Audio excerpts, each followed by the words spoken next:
It's not about winning or losing anymore. That time is gone. It's about one thing, and one thing only: justice. You saw it happen, every single one of you, watching War Games 2025. You watched a man, a legend, the best in the world, fighting tooth and nail, blood and sweat pooling on the mat, all for a victory that would define his legacy. And you watched some coward, some masked phantom in a black hoodie, sneak up behind him, deliver a sickening, unforgivable stomp that shattered everything. That one brutal act cost CM Punk the match. It cost his team the win. And it plunged the entire WWE universe into a chaotic, screaming argument about who was truly pulling the strings in this company. The footage from that night, the close-up shot of that mask, it's burned into every fan's mind. The speculation was a fever. Was it a returning star? Was it a traitor? Was it someone nobody saw coming? Weeks have passed since War Games. Weeks of whispers, weeks of conspiracy theories, weeks of CM Punk having to stand in the middle of the ring, the roar of the crowd momentarily silencing his own rage, as he demanded answers that never came.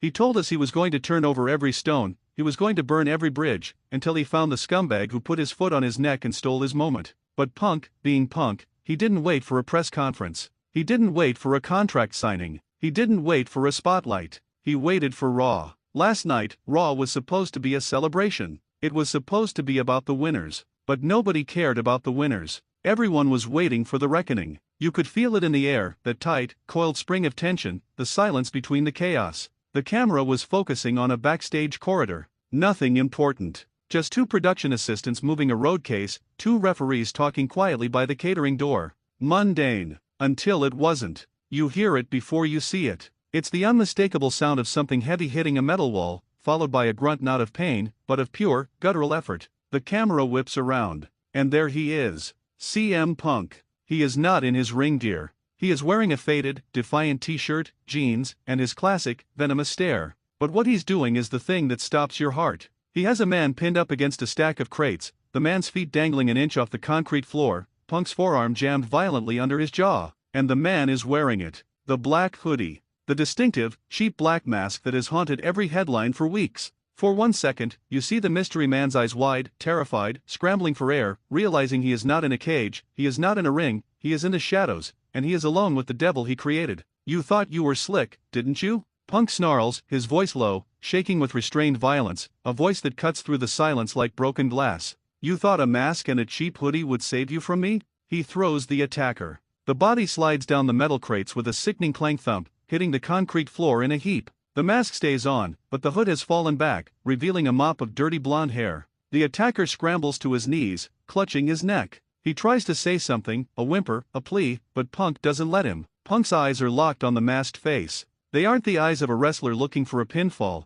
they are the eyes of a hunter who has finally cornered his prey. And then, Punk speaks the words that will be repeated in every wrestling podcast, every forum, and every arena for the next year. He doesn't shout. He leans down, whispers it, making it sound like a promise of hell. I told you I was going to find you. I told you I was going to make you pay for stealing my moment, for disgracing what I do. You don't steal from the best in the world. With a lightning-fast move that shows the coiled readiness of a viper, Punk grabs the back of the mask. The attacker thrashes, twisting his body, trying to keep his identity hidden. But Punk is fueled by weeks of humiliation, by the roar of the crowd he couldn't satisfy at War Games, by the fire of a comeback narrative that was brutally derailed. He rips the mask clean off. The camera zooms in. The reveal. A gasp echoes through the arena, audible even on the broadcast. It's the sound of thousands of people collectively realizing the conspiracy theory they dismissed was true, or the one they never considered just punched them in the face. It's Austin Theory. The shock is immediate, palpable. You see the look on his face, not just fear, but the cold, calculating look of a man who got caught doing a job for someone else.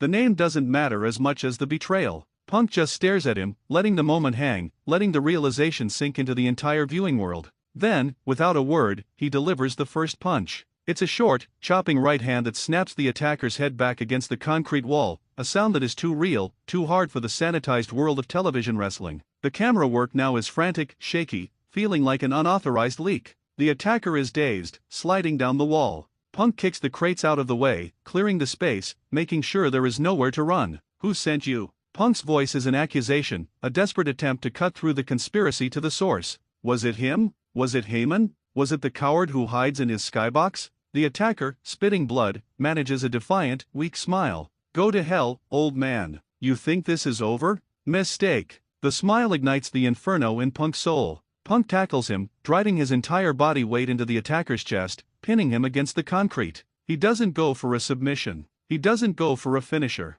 He goes for the raw, brutal punishment that every fan has been craving for weeks. Elbows. Repeated, vicious elbows to the skull and ribs, each impact resonating with the hollow sound of the backstage area. This isn't a wrestling move, it's an execution. Security finally, frantically, rushes into the frame. Officials, referees, they swarm Punk, grabbing his arms, trying to peel him off the attacker. But Punk is an absolute deadweight of pure, adrenaline-fueled hate. It takes 4 officials to pry him back, dragging him, his feet scraping the floor, his eyes never leaving the crumpled figure. "I'll find him. I'll find the one who paid you." Punk screams, struggling against the bodies holding him, his face a mask of sweat and rage. "You hear me? You just guaranteed I don't stop until I'm standing over his lifeless body." He wrenches free for a second, pointing a trembling finger at the attacker, who is now being tended to by a frantic trainer. "This is not revenge," Punk hisses, his voice dropping back to that dangerous whisper. "This is a receipt. And the check just got cashed." The camera lingers on the attacker, struggling to breathe, clutching his ribs.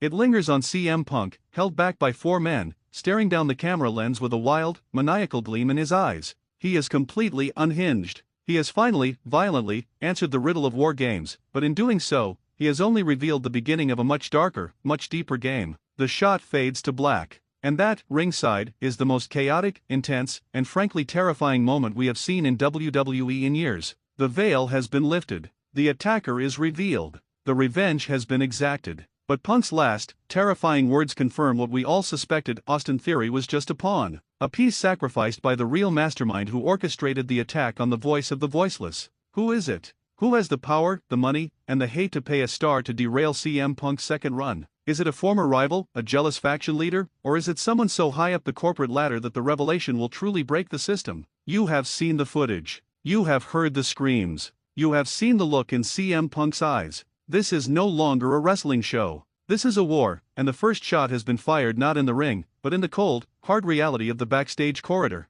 We at Ring Rumble have gone deep. We have 3 suspects that fit the motive and the opportunity, 3 names that will make the WWE Universe collapse in on itself if proven true. We're breaking down Austin Theory's connections, his recent social media activity, and the one cryptic message he sent 2 days before War Games that now makes chilling, perfect sense. But listen, this is a dangerous story. The truth is often silenced, and channels like ours only survive by the sheer force of the community that gathers here. If you are as desperate for the truth as Punk is for his revenge, if you understand that we cannot let this story fade, then you know what you have to do. Please, if you want us to keep pulling on this thread, if you want to see the video breaking down the true mastermind behind Austin Theory, you have to like this video right now. That click is our shield. Comment below with your wildest, most burning theory. Who do you think hired him? The comments section is our meeting place. And if you have a friend, a coworker, a family member who needs to see this brutal, unbelievable footage, share it everywhere. And please, if you're one of the tens of thousands who watch our work every single week but haven't hit that button yet, I'm pleading with you.